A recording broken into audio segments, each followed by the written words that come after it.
you say it's about how long you can do it and do it effectively. How much longer can Tom do this and do it effectively? Well, Michael, that's a great question. I'm a science guy. I mean, I was fortunate enough to play and coach at an elite level.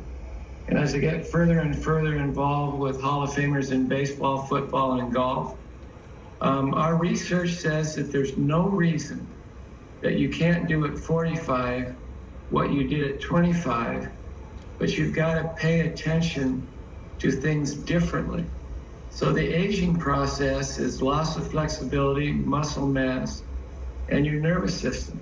So what we force these guys to do, or what they choose to do, is go right back to like when they're 12 or 13 years old, when they're working on their nervous system. He works on his mechanics harder now than some of the 13 or 14-year-olds out there.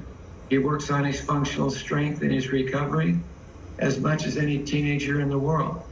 So he's pushing back Father Time by basically paying attention to the things that matter in the aging process.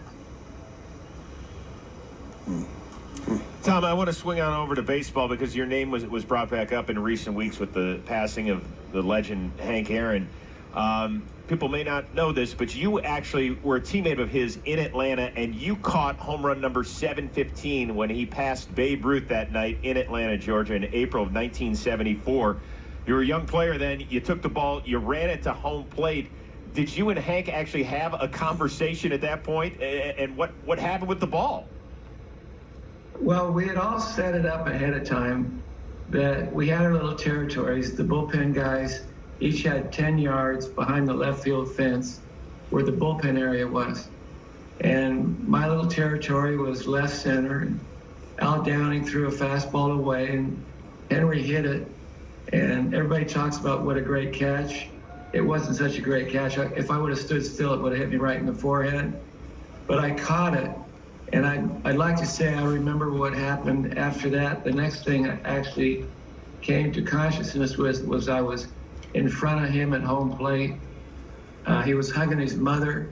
There were tears in, both their eyes. And literally I'm thinking to myself, this is one of those lifesaver moments that you see on TV, but I'm living it in person. So I put it up in front of Henry's face and I said, Hammer, here it is. He said, thanks, kid. And I kind of got pushed away. That's actually the highlight of my major league career. That's the good news. The bad news is that's the highlight of my major league career.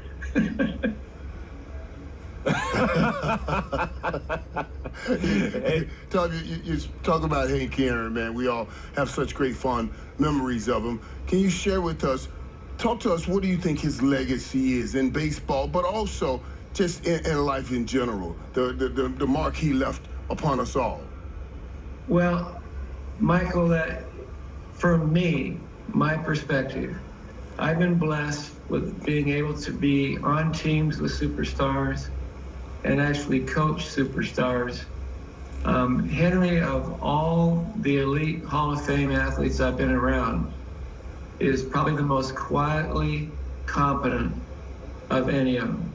He put up huge numbers quietly, better than anybody I've ever seen. In the clubhouse, he was just one of the guys. You didn't even know he played in the game until after you look back and here's Hank Aaron with 3 hits, a home run, stole a base, and threw somebody out at third base. I never saw the man make a mental mistake. He showed up at the ballpark no matter what was going on off the field. A lot of people don't realize he was very active in the civil rights movement in the 60s and 70s. Remember, this is right. That's what Atlanta, in the deep South, and here's a man off the field and on the field that just represented true class in everything that he did. So I was blessed to be around him, and with his passing, it was like a kick in the gut when he passed away. And your first couple of days, you say to yourself, I wish I would have called him more. I wish I would have been more involved.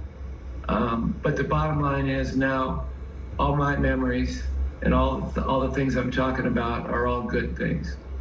So, long story short, he's a special human being, and he's in a great place right now, batting third.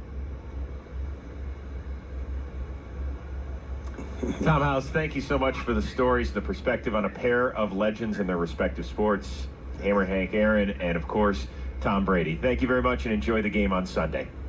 I will do that. Have a blessed day, you guys. Thank you. By the way, Hank Aaron would have turned 87 years old today. We will refocus on Super Bowl 55 and what that Chiefs defense has to do against that Buccaneers offense. That and more as we continue. It is Super Bowl Live, presented to you by Draft.